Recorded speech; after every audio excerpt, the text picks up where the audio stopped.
My name is Grace.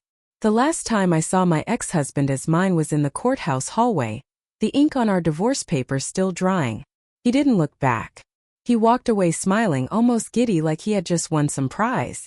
He thought he had outsmarted me, traded me in for something better, left me behind in the dust.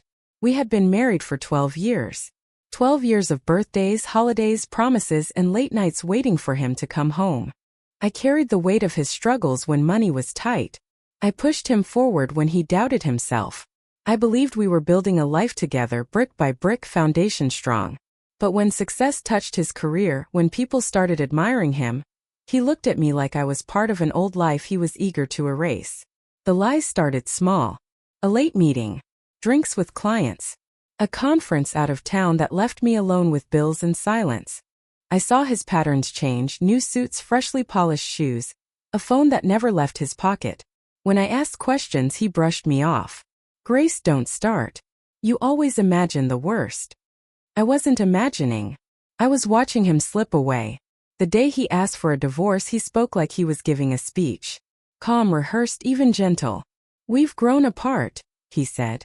I don't want to hurt you, Grace, but this is for the best. We need different things now. He pretended it was mutual, like my life hadn't just been cut in half. I didn't beg. I didn't scream. I signed the papers and let him go. He mistook my silence for weakness, for surrender. He believed walking away would free him to chase his fantasy without consequence. 2 weeks after the divorce was final, he remarried. 2 weeks. 12 years dissolved, replaced in the blink of an eye. I found out like everyone else did, through glowing photos online. A lavish ceremony at a lakeside resort. Him in a tailored navy suit, his arm locked proudly with hers. The captions read like advertisements for a fairy tale. True love, second chances, destiny. His colleagues cheered, his family praised him. Even strangers commented on how happy they looked. First, shame hit me hard. Humiliation wrapped around me as people tagged me, messaged me, sent screenshots of his new beginning. It looked like he had upgraded. Like he had found his dream woman. Like I had been the problem all along. But then I saw it. One photo posted by a guest. A close-up of her face taken from just the right angle. The woman he had thrown me away for. The one he married so quickly it was clear she had been waiting in the wings. I stared at that image for a long time. And then something unexpected happened. I laughed. Not bitter, not broken. A sharp, unstoppable laugh that filled the room. Because in that photo I saw the truth. The secret he hadn't noticed. The crack in his shiny new life. He thought he had traded up. He thought she was perfect. But her face told another story. A story that would unravel his fantasy piece by piece. For the first time since the divorce, I felt power surge back through me. The sting of betrayal turned to fuel. His smug smile in those wedding photos suddenly looked fragile, ridiculous even. He had built his future on a lie, and I was the only one who had already spotted it. I closed my laptop, still laughing softly to myself. Then I reached for my phone. My hand hovered over a number I hadn't dialed in years. Finally, I pressed it. When the voice answered, I said only one sentence. You need to see who he married. The call I made after laughing was not to a friend. It was to my office. I manage a small skincare studio. I know faces. I study pores, scars, lines, and the stories they tell. The close-up from the wedding showed a detail no filter could hide. A faint butterfly-shaped scar high on the bride's left cheekbone. I had treated that scar 3 months ago. Lydia, I said when my receptionist answered. Pull the file for a client named Brooke. First visit in early spring. Left cheek scar revision. I need her intake photo. Lydia paused. Brooke with the honeymoon peel? The one who financed and never finished payments? That one, I said. Minutes later the file hit my inbox. I opened the intake image. Same face. Same scar. Same tiny triangle of sunspots by the temple. The wedding photo and the clinic photo lined up like overlays. My ex married my former client. Only she had used a different name. At the studio, I laid the 2 photos side by side on the desk. Lydia stood over my shoulder. Grace, that is her, she whispered. No question. What was the last name on our forms? I asked. Brooke Hale, she said. But the card was under a different last name. I thought it was a maiden name. I zoomed in on the wedding caption. The bride was tagged as Brooke Ash. My ex had married a woman who could not keep her name straight. My phone buzzed again. A florist I knew had posted a reel from the same resort. In one frame the bride turned and laughed. The lighting was harsh. The scar was clear. The camera caught her from the left side. My breath steadied. The truth was not mean. It was simple. He had married a liar. I opened our billing system. 2 invoices sat unpaid. A financing plan flagged as delinquent. One email from Brooke Hale asking for urgent corrections because a fiancé will cover it soon. The timestamp was 1 week before my divorce hearing. I scrolled further. A note from Lydia. Client requested we not contact her for a month due to travel. Next to it sat a new email. The address was different, but the phrasing was the same. Please remove all photos from your records. This is a privacy request. She had signed it B. Ash. I looked at the screen and felt the sting fade into purpose. He did not trade up. He stepped into a pattern I had already seen up close. Half-truths. New names. Unpaid bills. Called Lydia again. Do we have consent forms on file? Signed and dated, she said. Photo consent declined. Treatment consent accepted. Real address listed. Print everything, I said. Lock the file. Only you and I touch it. Next, I opened social media. I tapped the wedding photographer's account. There they were again. My ex in navy. The bride in white lace. Family in rose. Friends cheering. I checked the comments. An account I recognized from a bridal forum wrote, "Is that Brooke from Lakeside? She canceled on us and kept the deposit." Another replied, "Same girl. Different last name." So it was not just my studio. I took a breath and called Nora, my sister. "I need you to come to the studio," I said. "There is something you need to see." She arrived in 20 minutes. I laid out the photos, the invoices, the emails. Nora stared, then let out a low whistle. "He married someone who changes names like dresses," she said. "And she hoped your business would forget. She asked us to erase records," I said. "That is what made me laugh." Nora looked up. "You are not going to warn him, are you?" I shook my head. "He did not warn me when he planned a new life. I am done protecting him." The bell on the studio door chimed. A courier stepped in and set a box on the counter. "Delivery for Grace," he said. I signed and opened it. Inside lay a small velvet pouch with my studio's logo. The note on top read, "Please forward my personal items. I will not be returning." It was signed Brooke, but the return label bore the name Ash. I lifted the pouch. Inside were 2 unused post-care kits and the sample sunscreen she had asked for on credit. I set them aside and kept the note. "Bold," Nora said. "Careless," I said. I sat at the computer again and searched the county records. It took minutes to match addresses to names. One listing led to a small claims judgment against B. Hale for a canceled venue. Another led to a collection agency notice under B. Ash for a dress deposit. Same first name. 2 last names. Same cell number on both. I printed the results and clipped them to the folder. This was not gossip. This was pattern. By late afternoon I drove to the resort where the photos were taken. I asked for the events manager.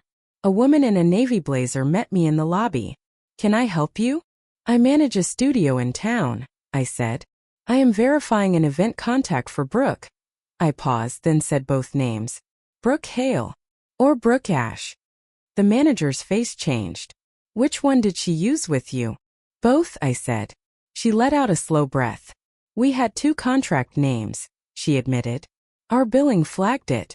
She paid the balance yesterday, but the deposit was under a different card." The manager glanced around, lowered her voice and added, "And a vendor filed a complaint. She promised a second payment and vanished.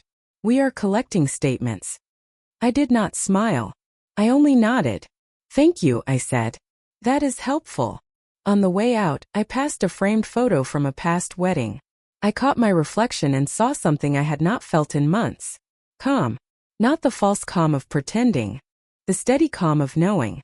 At home the house was quiet. I opened my laptop and created a folder on the desktop. I named it with one word, pattern. I dropped in the clinic intake photo, the resort tag, the court dockets, the vendor notes, the email signatures. I added a text document with dates. I wrote in full sentences. I kept it clean. If anyone read it later, I wanted no confusion. My phone buzzed. A message from an unknown number flashed. Hi Grace. This is Brooke. I believe you have my medical records. Please delete all images at once. It is illegal for you to keep them. I typed back. We keep records as required by law. There are no public images on file. Seconds later, a new message arrived. If you do not delete them, I will file a complaint. Another followed. Also, you cannot use my name. Then, or names. I set the phone down. Nora read the messages over my shoulder. She is scared, Nora said. She should be, I said. But not of me. Of the truth. I forwarded the thread to my attorney Amelia with a note. We need a consult. Tomorrow if possible. I did not sleep much. When I closed my eyes, I saw the scar again, pale and butterfly-shaped. I saw my ex smiling like a man who had outplayed the world. He had not. He had just swapped one kind of lie for another. I woke before dawn and made coffee. I opened the pattern folder and read through everything once more, checking for gaps. I added the finance plan dates. I added the contact numbers. I added my signature next to each note.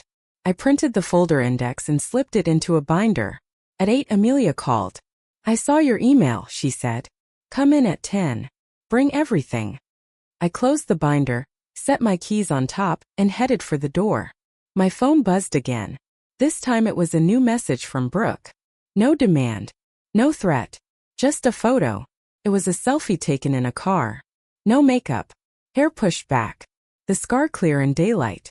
The caption was one line. This never goes away. Please be kind. I stared at the screen for a long moment. Then I noticed the car's dashboard in the frame. I recognized it. It was my ex's car. I typed one reply. Meet me. Today. Noon. No lies. A typing bubble flickered, vanished, then returned. Her answer came fast. Fine. Hotel lobby. Do not bring anyone. The hotel lobby smelled of polished wood and coffee. I arrived 10 minutes early. I carried only my binder. No companions, no distractions. If Brooke thought she could rattle me, she was mistaken. At noon sharp she walked in. No wedding dress, no filters, just jeans, a blazer, and the scar on her cheek. She glanced around, spotted me, and came over. Grace, she said, forcing a smile. Thank you for meeting.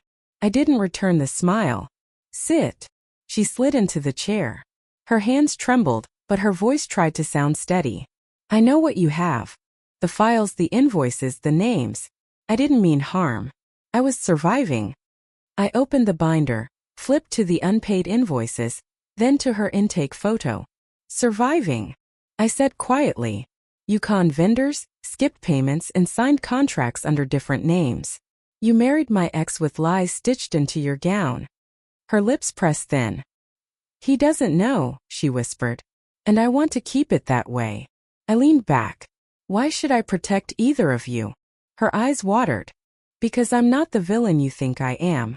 He promised me security. He promised he would cover everything. But he doesn't know the debts. He doesn't know the judgments. If he finds out, he'll leave me and I'll be ruined. I watched her carefully. She wasn't lying, not entirely. But she wasn't clean either. He left me for you. He thought you were perfection. And you let him believe it. She reached into her bag and pulled out a small folder. I can prove something. Something you'll want. Inside were copies of text messages, screenshots between her and my ex. His words burned across the page. Once the divorce is final, we'll be unstoppable. Grace will fade into nothing. Another read. Don't worry about the money. I'll make sure you never work again. You'll look perfect. Perfect. That was the word that made me laugh again. He had no idea the woman he rushed to marry had already been flagged by courts and vendors. I closed the folder slowly. Thank you, I said. But you didn't bring this to help me. You brought it because you're afraid. She didn't argue. Before leaving, she whispered, Please, Grace, don't expose me. Expose him if you must. But don't destroy me too. I walked away without answering. Back at home, I laid her folder next to mine. The evidence was piling higher. Her inconsistencies, his arrogance, their promises. Piece by piece, I was building a wall they couldn't climb.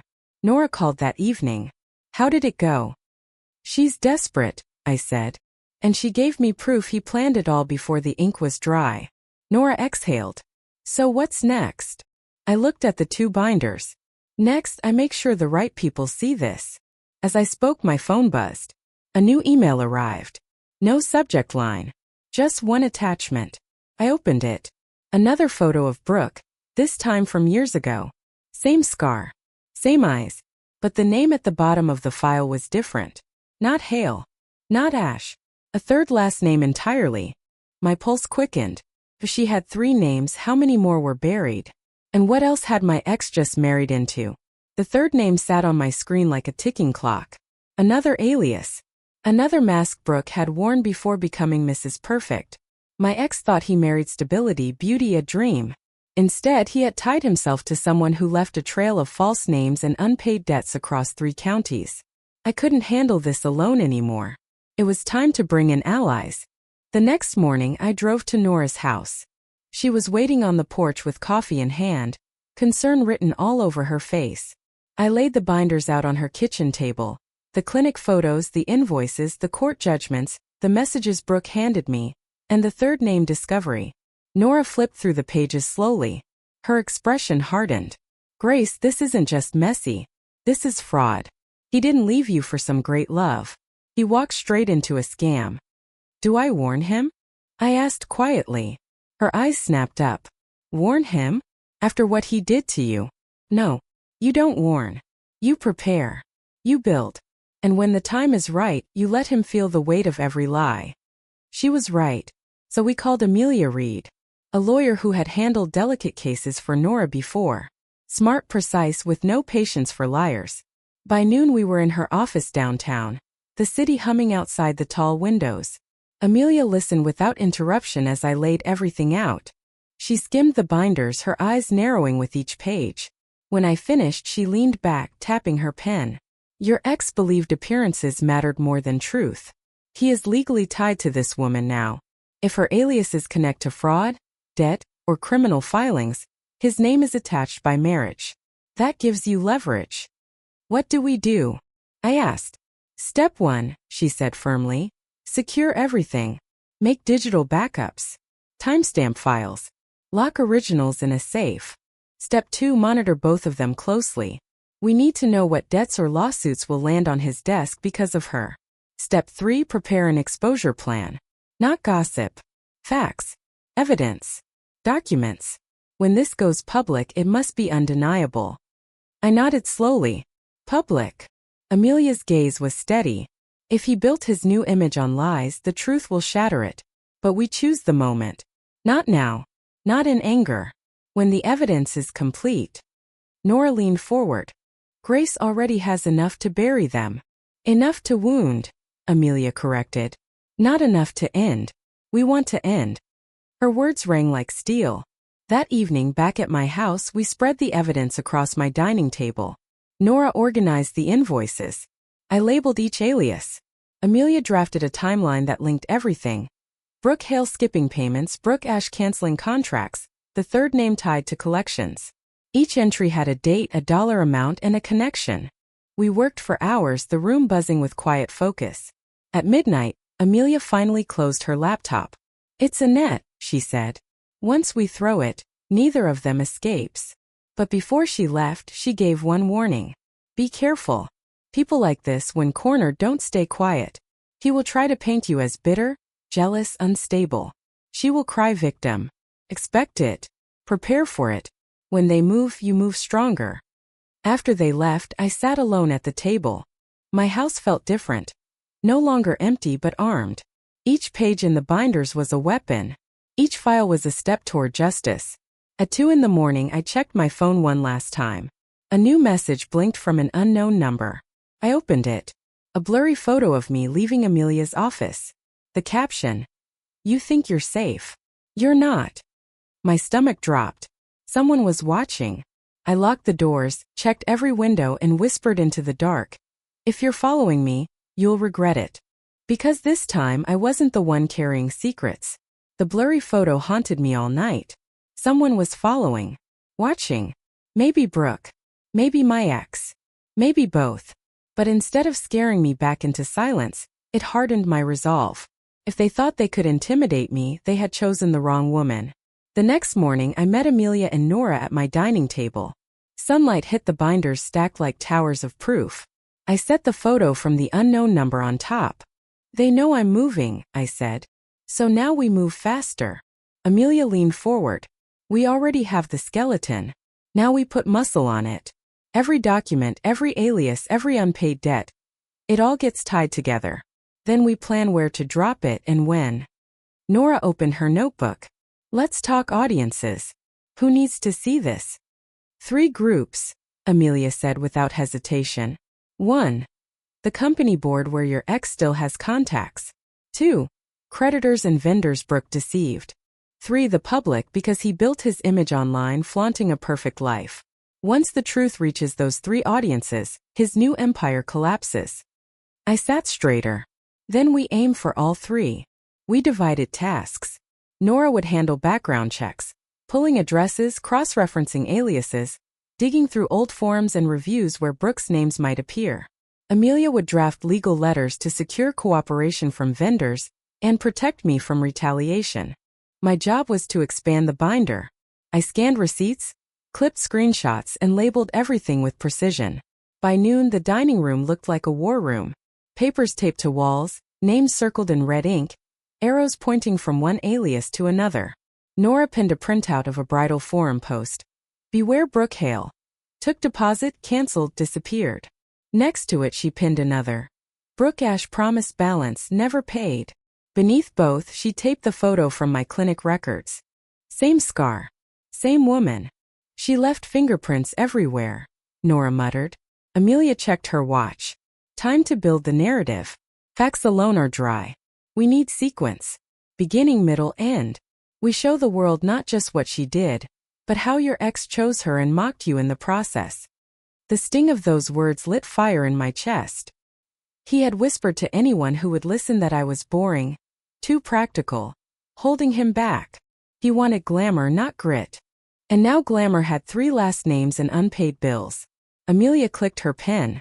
We call this a counterplan because it turns their strength into weakness. He wanted to parade his new bride as a trophy? We reveal her as a fraud. He wanted people to believe you were nothing? We prove you're the one holding the truth. Every whisper he spread becomes a mirror reflecting back at him. I wrote it down. Turn his whispers into mirrors.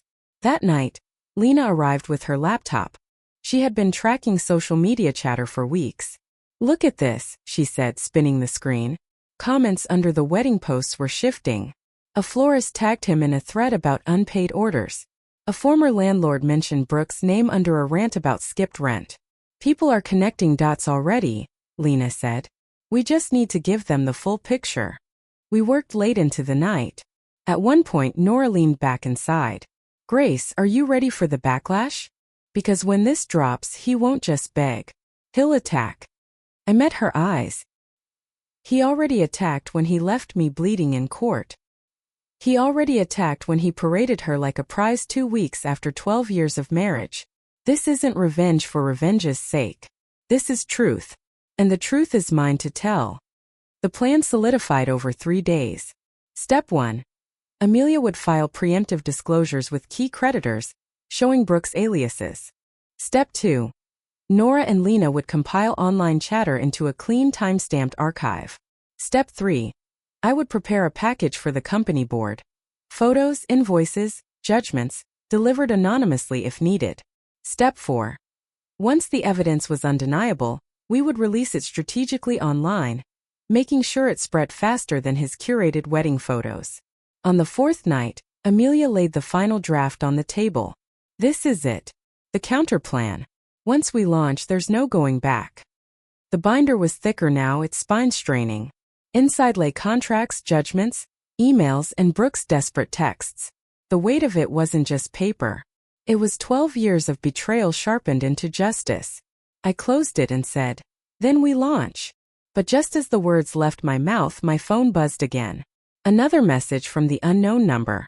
This time it wasn't a blurry photo. It was a video. I pressed play. My ex's voice filled the room.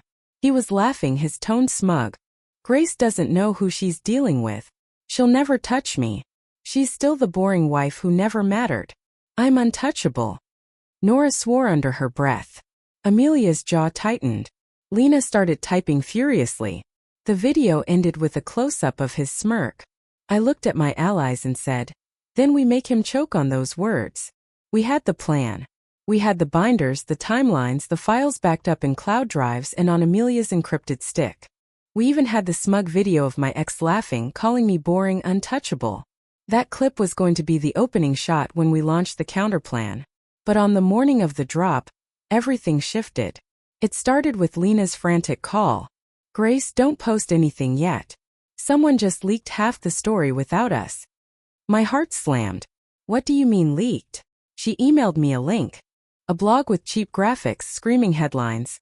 "Disgraced ex-wife targets new bride with fake scandal." Screenshots of random invoices and half-truths filled the page. My name was there in bold, twisted into the villain. The article claimed I forged evidence, stalked Brooke, and harassed vendors. The lies spread fast. Social media threads lit up. Hashtags with my name trended for the wrong reasons. People who didn't know me declared me jealous, bitter, dangerous. Amelia called a crisis meeting. We gathered in her office within the hour. Papers rustled, phones buzzed nonstop. Nora paced like a caged animal. "They moved first," Amelia said, her tone sharp. "He or she dumped garbage online to poison the well. If we release now, it looks like retaliation. We have to pivot." I slammed my hand on the binder. "We can't back down. That blog is a smear, and they'll win if we stay quiet." "Silence isn't surrender," Amelia said. "But we must be strategic. If we push now with the noise high, our proof will get buried. We wait 24 hours. Let their lies peak. Then we drop the hammer with clean evidence." Nora glared. "And in those 24 hours, Grace is a villain to strangers." Amelia didn't flinch. "Better a temporary villain than a permanent fool. Trust the process." Lena refreshed her laptop. Comments are split. Some people are already questioning the blog. They're asking for proof. We can feed them hints without showing the full hand. My chest tightened. Waiting felt like losing. But I nodded. "What kind of hints?" "Screenshots of their contradictions," Lena said. "2 names on 2 contracts. Same phone number. No commentary. Just facts." We agreed. That afternoon, Lena posted 3 simple images on an anonymous account. Brooke Hale's unpaid invoice, Brooke Ash's canceled contract, and the identical phone number tying them together. No hashtags. No rant. Just the files. By evening, the tide began to turn. Comments shifted. "Wait. How can this be fake if the numbers match? Why 2 last names? This looks real." But the enemy didn't stay quiet. My ex posted a video of his own. He stood in their living room, Brooke at his side, both looking polished and calm. "My ex-wife is obsessed," he said into the camera. "She's fabricating stories to ruin our happiness. Please respect our privacy." Brooke's eyes darted nervously off-screen once. It was quick, but I caught it. She was cracking.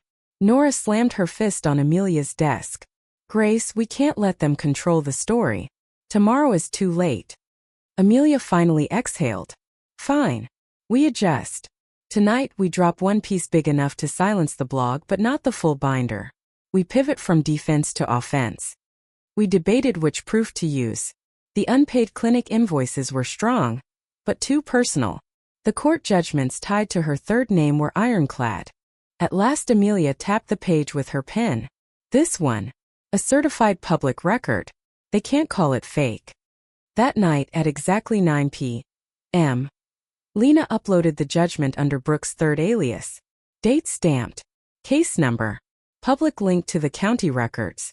Within minutes, the smear blog went down for maintenance. By midnight, threads exploded. Screenshots of the judgment spread faster than their polished video. "Untouchable," one comment read. "Looks like he married a fraud." I should have felt relief. But just as the momentum shifted in our favor, another text arrived on my phone. From the same unknown number. A new video. I pressed play. My ex's voice again, but this time angrier. He wasn't laughing anymore. He was yelling into the camera, red-faced. Grace doesn't know who she's messing with. If she keeps pushing, I'll burn her down. I'll drag her through court until she's nothing. She wants a war, fine. She'll lose. Nora's face went pale when she heard it. Amelia's lips pressed tight.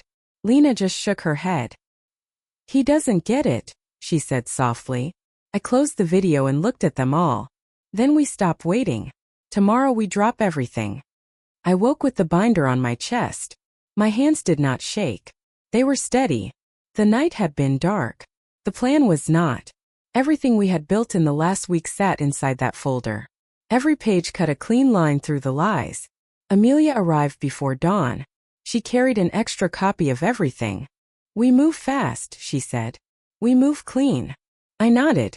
Nora and Lena stayed home to manage leaks and screens. Their phones would light up this afternoon with the proof we released. I had one job.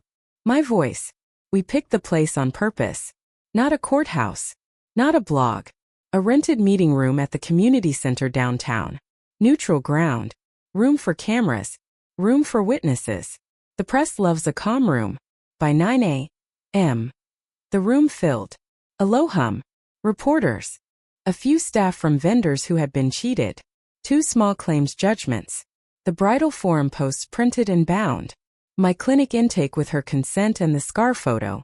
The hotel manager in the front row.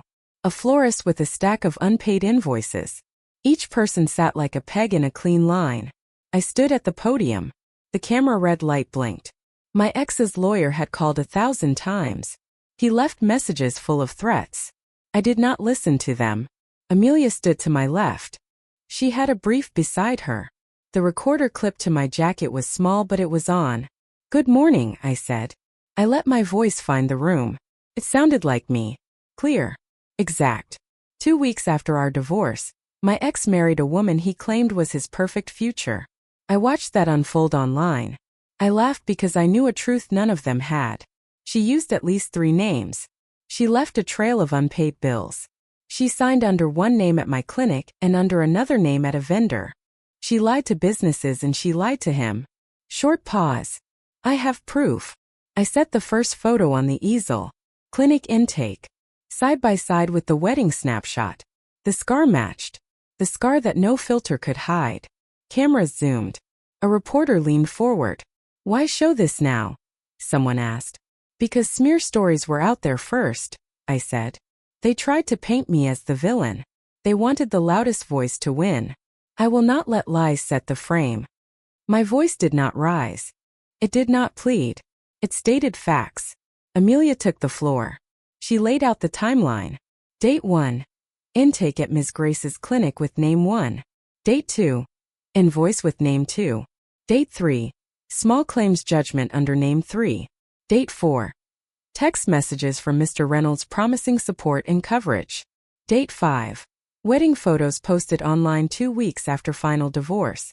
She read each entry like a beam of light. Then we moved into evidence. The florist detailed the unpaid orders. The vendor from the resort gave a sworn statement about split deposits and different card numbers. The hotel manager confirmed the contract names and the collection notice. Each person spoke calm and factual. No drama. No theatrics. A reporter tried to interrupt. Are you accusing the bride of criminal acts? He asked. Amelia slid a sheet across the podium. We are presenting evidence of patterns. Vendors have been hurt. Contracts have been misrepresented. We are filing civil claims. We will cooperate with any criminal inquiry if needed. Her words landed heavy. Phones recorded. Social feeds hummed. Lena texted. We are streaming. Engagement rising. Nora texted. They are trending. Comments are shifting. I breathed in out. I kept reading from the binder. The screenshots. The text messages where my ex promised to take care of everything. At that moment a hand raised in the back. Does he know? Asked the hotel manager. No, I said. Not yet. Silence moved like air in the room.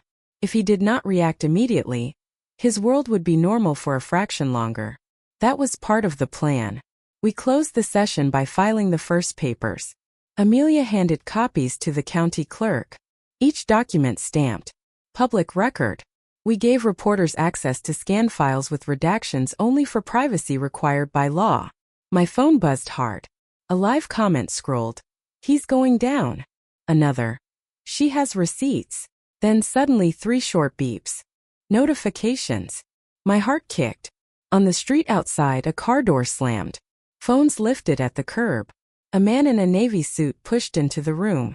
He did not look like a stranger.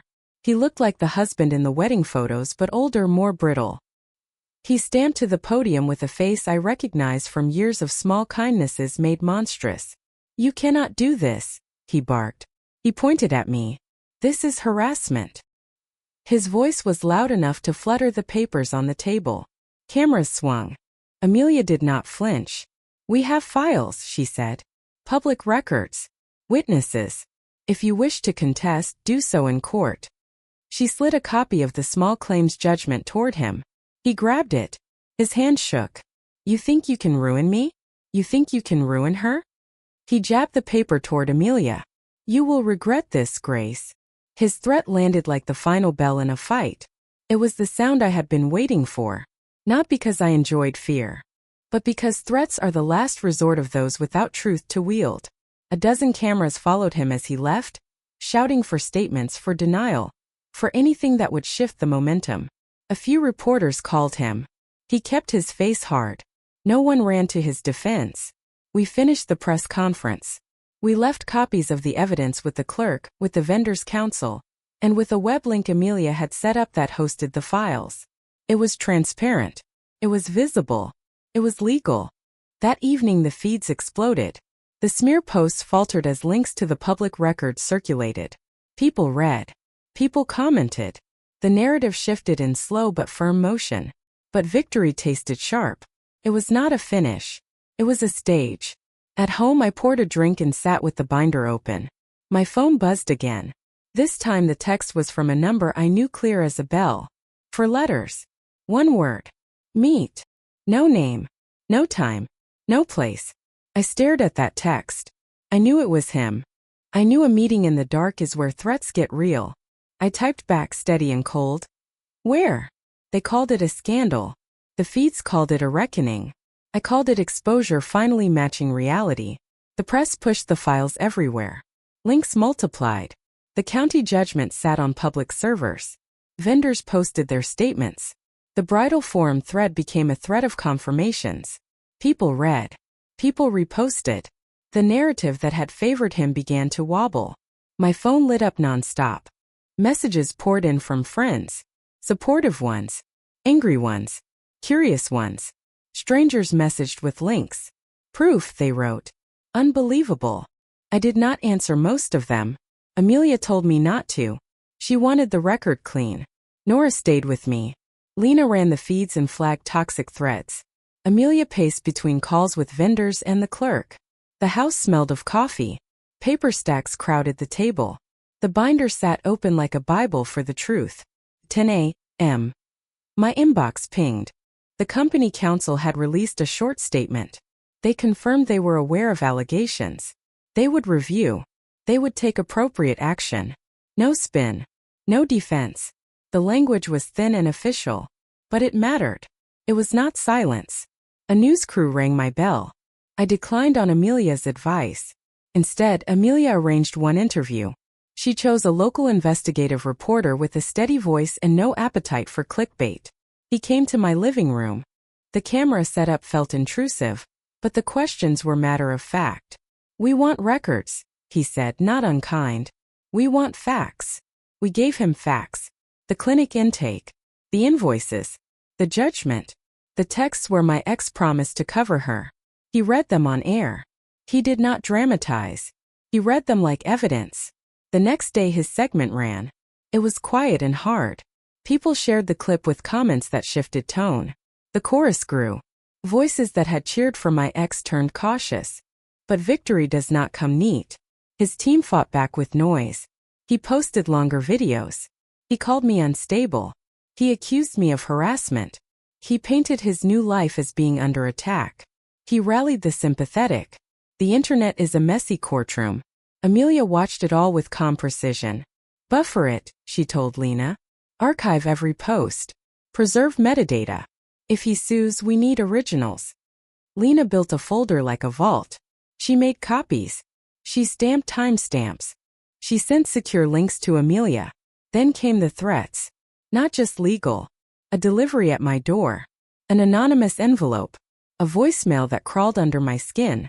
You pushed too far, a voice said. Back off, Grace, or things get ugly. The number was blocked. The voice was altered. The message felt clinical and small. It was meant to scare. Nora stayed closer that night. She slept in the guest room. I checked the locks twice. I hid the binder under a mattress. I did not show fear. I do not like living in fear. But I am not naive to cruelty either. The next morning a reporter called with a lead. Someone connected to my ex's new in-laws had reached out. They want to talk, the reporter said. They say there are things you do not know. I felt the room tilt. Amelia arranged the call. The woman on the line sounded measured.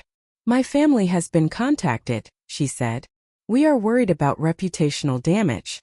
We would like to meet. The message was polite. The undertone was urgent. They had resources I did not want on my side. Nora's eyes narrowed. This is the moment they try to buy silence, she said. They may try, Amelia agreed. But facts are facts. We do not sell them. Her voice cut clean. By noon, the board of his company had scheduled a closed session. Rumors swirled. A shareholder called the venue a week of reckoning. He had once built a reputation on charm. Now charm could not hide invoices and legal stamps. Then the man with the soft voice arrived. He did not barge in. He did not yell. He came to the front door with an aide and a folder. He was older than my ex. He wore a coat that spoke of legacy, not haste. He introduced himself as the in-laws counsel. He asked for 3 minutes. Amelia agreed. They moved to the living room while Nora and I listened at a short distance. The aide sat on the couch like a stone. The counsel opened the folder and slid a single sheet toward us. The paper was official. We want to mediate, he said. We do not want headlines. We want privacy for both families. His words were soft. The meaning was clear. Pay us. Quiet this. Keep our names clean. Amelia did not blink. We brought facts, she said. We will not be bought off. The counsel nodded. There are other consequences, he said. If this goes fully public, it will combust the marriage. Reputation is fragile. We would advise a settlement to prevent further harm. Nora's jaw clenched. I felt my skin prickle. Amelia set the binder on the coffee table like a shield. We will pursue this in court and in public, she said. We will not accept hush money. The counsel left with a polite smile. The aide held the door like a guardian. They walked away with slow steps. Hours later, something else arrived. A subpoena, filed by my ex. He was seeking protective orders. He claimed harassment and invasion of privacy. He wanted access to my communications. He wanted to force me to produce my sources. He tried to weaponize the law to silence me. Amelia unpacked the subpoena with a practiced hand. They are trying to force discovery early. They want to intimidate. We respond only under counsel. We will not give them leverage. We file motions to protect our sources. The legal back and forth began and became a thunder of filings. Each motion cost time and money. Each replied email 8 hours. The hit on my life grew. I could feel the strain like weight. But the public had begun to tilt. Vendors echoed their statements on camera. A nail salon owner gave a statement about unpaid balances. A small wedding planner gave testimony about canceled deposits. The stories stitched themselves together in feeds and morning shows. The narrative that had painted me vengeful started to crumble. Then came a call from an unknown number. A voice I recognized but had not heard in months. It said one line and hung up. Meet me at the pier tonight. Alone. I stared at the missed call. The sun set slow outside the window. My hands were steady as I typed one reply. No. Then I deleted it. I could not let him set the rules. I could not let fear choose my next step. I typed instead. Where? The morning after the subpoena arrived, My house felt like a fortress under siege. Papers stacked on every flat surface. Coffee gone cold in mugs. My phone buzzed with reporters, vendors, friends, and strangers who wanted to give me more proof. I kept the curtains drawn. The air outside smelled of snow, sharp and clean, but I did not step out. Amelia arrived before sunrise, binder under her arm, face set like stone. We respond today, she said. We file motions to quash the subpoena. We frame it as retaliation, nothing more. She spread papers across my dining table. Nora brewed coffee and read each line aloud, double-checking for errors. By mid-morning, Amelia filed the motions with the clerk. Copies went to opposing counsel. Within hours, the story broke. Headlines read, "Ex-husband files subpoena against whistleblower ex-wife." Public sympathy shifted again. People began calling him desperate. But backlash has a way of cutting both directions. At noon, his supporters flooded my inbox with venom. "Stop ruining his life. You're jealous. You'll regret this." Lena flagged hundreds of comments, preserving them in case we needed evidence of harassment. At 2 p.m., Amelia's phone buzzed. She held it to her ear, listened, then turned pale. "The company board just voted," she said. "He's suspended. Indefinite. Pay frozen. They're citing reputational risk." Nora nearly shouted with relief. "That's it. He's finished." But Amelia shook her head. "Suspension isn't termination. They'll review again in 30 days. If he plays the victim, they might soften. We need to stay ahead." I stared at the table, at the mountain of evidence we had already released. "Then we keep pushing," I said. "Every day another truth." That evening I drove to the pier.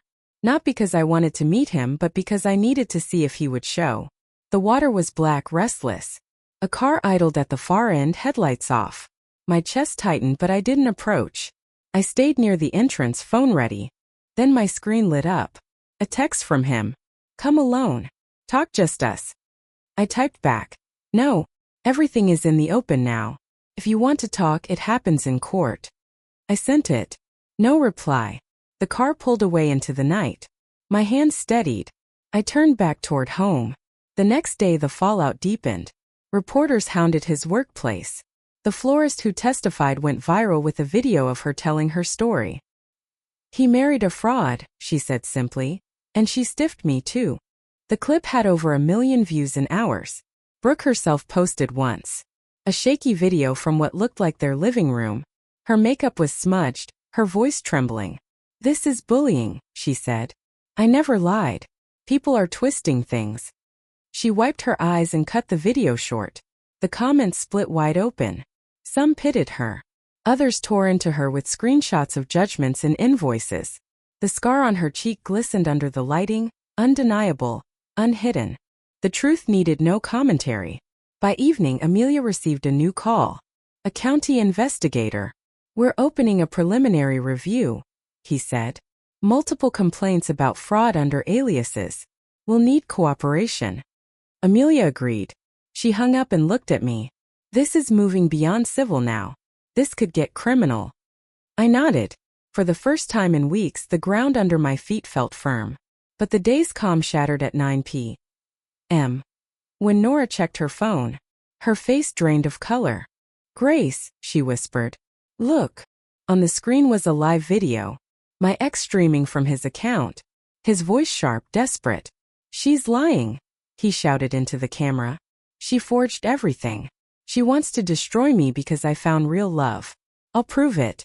Tomorrow, I'll bring evidence that Grace is the fraud.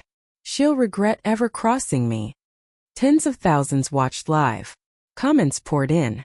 Supporters cheered him. Skeptics mocked him. Reporters clipped every word. Amelia's jaw tightened. This is his last card. He has nothing. But he's loud. I looked at the stream and whispered. Then tomorrow we make him silent. The morning after his live rant, my phone did not stop buzzing. Friends, vendors, even strangers asked if I had seen his big announcement. Yes, I had seen it. And I knew it was nothing but noise. Still, noise carries until something stronger silences it. At 9 a.m., Amelia called. "Today is the day. We end this." She had arranged a press conference at the courthouse. Vendors would attend. The florist, the planner, the hotel manager. Even the investigator planned to make a brief statement confirming a review. By noon, the courthouse steps were full. Cameras lined up. Reporters jostled. Nora squeezed my hand once before I stepped forward. Amelia stood to my right, binder in hand. Lena managed the live stream from her laptop. I looked at the crowd and spoke, my voice steady. He said he had evidence against me. He does not. He never did. I am here with truth, and the truth has witnesses. Amelia opened the binder and laid out the records. Judgments, contracts, vendor statements. Each page stamped and signed. She handed copies to reporters. Then the vendors spoke. One by one they confirmed debts, lies, aliases. Their voices were plain and unpolished, and that made them stronger. Finally, the investigator stepped up. He read a short statement.